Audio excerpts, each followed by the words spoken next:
I stood there, a young Air Force officer about to brief the general and his staff about my project. My hands were shaking uncontrollably. My knees felt like rubber, little beads of perspiration forming on my brow. My stomach was turning over and over on the inside. Does this sound familiar to you? Hi, I'm Gary Snyder. I'm with Toastmasters International. We're an organization dedicated to helping our members become better speakers and better leaders. And today, I want to share with you some ideas on how you can overcome your fear of public speaking. The fear of public speaking is very common. Jerry Seinfeld once said, "Studies show us that the fear of public speaking is the number one fear in the world. Number two, death itself." Jerry said, "Does that sound right to you? Death is number two?" You know what that means? That means the average person goes to a funeral. They'd rather be the guy in the coffin than the guy standing up there giving the eulogy. If you suffer from anxiety when it's your turn to stand in front of an audience and speak, you are not alone. In fact, the fear of public speaking is so common, it has its own name. Webster's dictionary tells us that glossophobia is defined as the fear of public speaking. Back in October of 2014, the Washington Post newspaper conducted a survey. They were coming up on the Halloween season, and they asked a simple question to their readers. What is it that scares you the most in the entire world? Sure enough, the number one response was the fear of public speaking. More than 25% of the people who responded said they feared public speaking more than anything else on earth. What I found especially interesting about this survey is if you think zombies are the scariest thing on earth, you're not alone. As a matter of fact, your group didn't even finish last. Your group came in ahead of darkness, clowns, and ghosts. But more than 1 out of 4 of the folks who responded to this survey said, public speaking is the scariest thing on earth. Why do you think we fear public speaking as much as we do? Well, I think there are 3 reasons. Number one, most of us don't like the unknown. And for a beginning speaker, when they stand up there and face their audience, they just don't know what to expect. And that can be unnerving. Fear of the unknown. Another reason we have anxiety associated with public speaking is that we simply don't like being in the spotlight. Most of us would rather be in the back row, like that guy back there playing games on his phone. We don't like being in the spotlight. We don't like all those eyes looking at us when we stand in front of our audience. And a third reason that we have so much anxiety associated with public speaking is simply fear of failing. None of us like to fail. None of us like to make an idiot out of ourselves in front of our audience. It's easy to think, oh gosh, they're not going to like me. They're not going to like what I have to say. They might ask me a question I'm just not ready to answer. We don't like to fail, and that's another reason we have anxiety associated with public speaking. Why do we care? What is it about developing our public speaking skills that makes it important to us? Well, I think once again there are 3 reasons. Number one, professional development. When you get that great job you've been looking for, when you start that career progression that you've been wanting to start all your life, sooner or later, my friends, I promise you, you will be asked to stand in front of someone and speak. Whether it's that general, maybe the CEO of your company, maybe your program manager, maybe you'll be asked to stand up in front of your team. Professional development is one reason we want to overcome that fear of public speaking. We want to improve our speaking skills. As you develop along your career path, you'll be asked to demonstrate more and more leadership skills. Public speaking, communication in general, is an important component of leadership. Sir Winston Churchill, certainly one of the best public speakers of the entire 20th century, and certainly one of the best leaders of the 20th century as he led Britain through those dark days of World War II, once said, "The difference between mere management and leadership is communication." And my friends, public speaking skills are an important part of that overall communication skill set. That's one reason we want to overcome that fear of public speaking, professional development. Another reason is our personal development. I'm absolutely convinced the more and more comfortable and confident we become as public speakers, the better human beings we become also. The more confident we become in life itself. Whether we're part of a church committee, part of a scouting organization, trying to talk to our kids, meeting someone for the first time, the more confident we are as a public speaker, the more confident we are as a person. Reason number 3 we want to overcome our fear of public speaking is simply, we want to convey a message to our audience that's important to us. That is the purpose of communication in general. Public speaking skills allow us to convey an important message to our audience. I've been associated with Toastmasters for many years, and over those years, I've come up with 5 tips that I think can help you immediately, right now, begin to overcome that anxiety that you may feel when it's your turn to take the lectern. Let's take a look at them. Tip number 1, try to relax.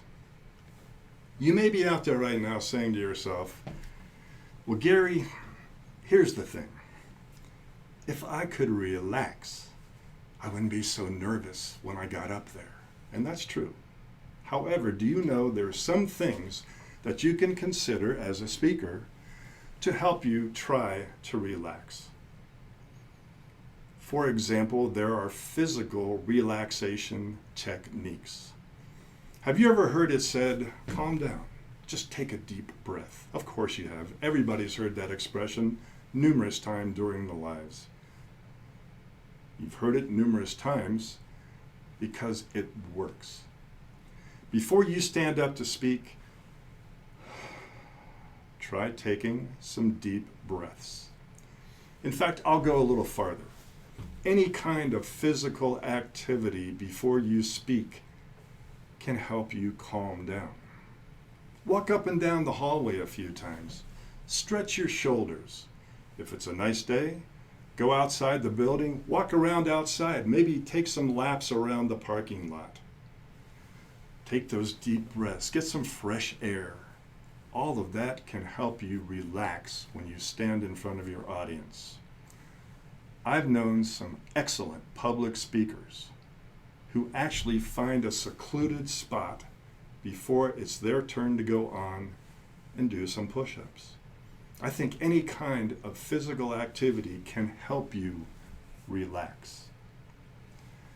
Another way to relax is to try to speak about a subject about which you are passionate.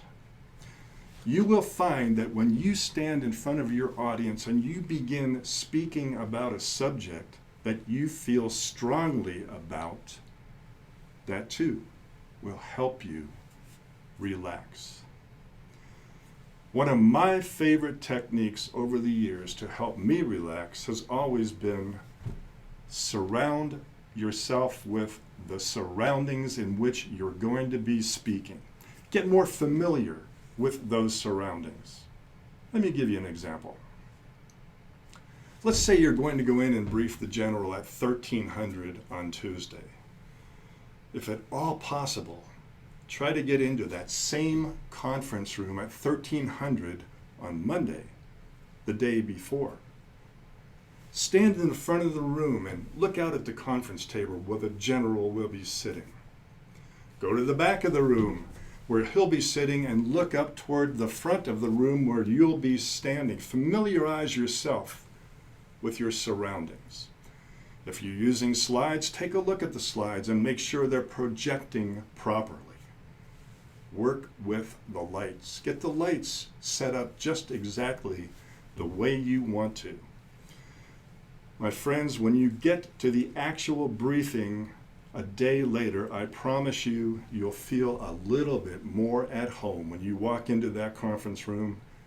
That will help you to relax. Tip number 2, focus on your subject. Focus on your message. Put on mental blinders and get lost in the message you're trying to deliver. Don't focus on yourself. Don't focus on them. Don't focus on the outside world. Don't focus on what you left in your cubicle. Focus on your message.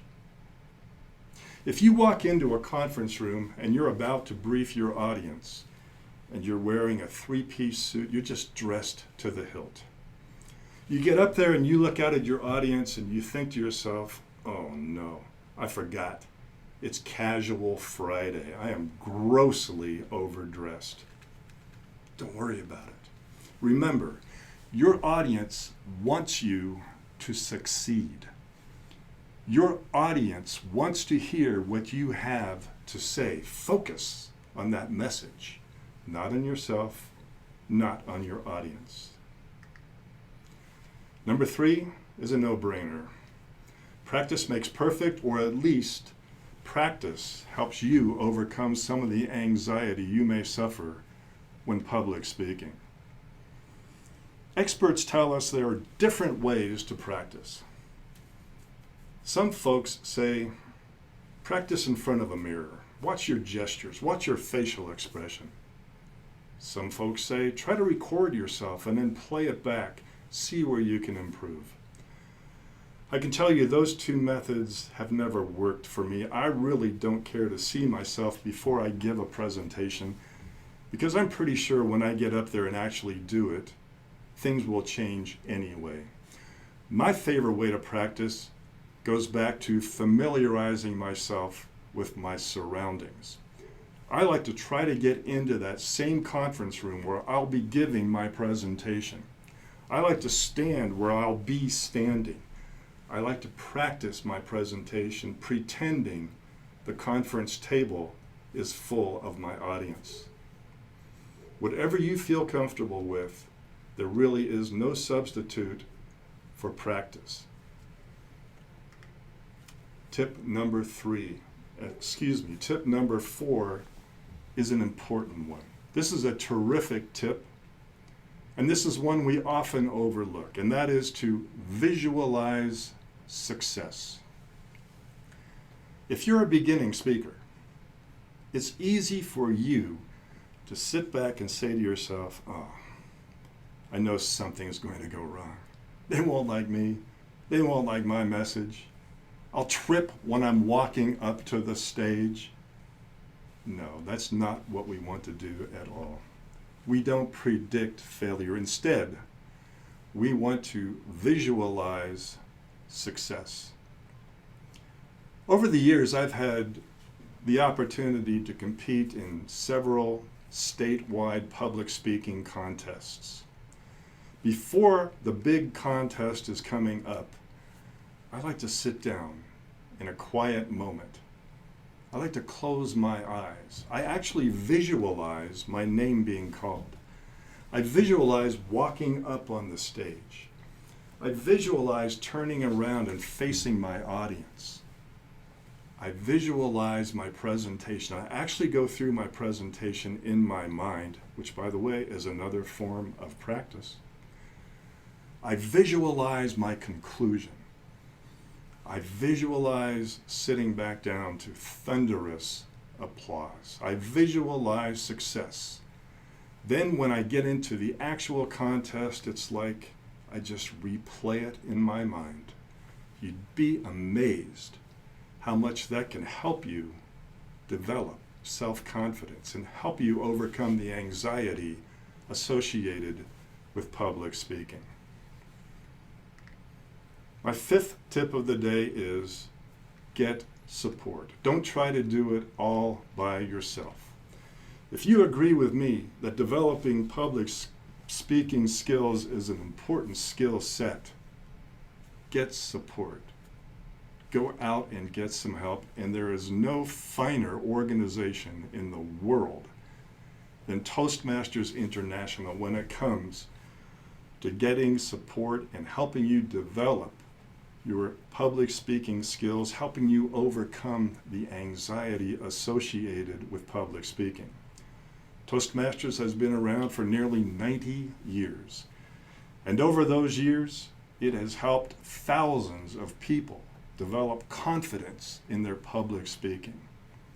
Right here in Sierra Vista, Arizona, we have 3 local Toastmasters clubs.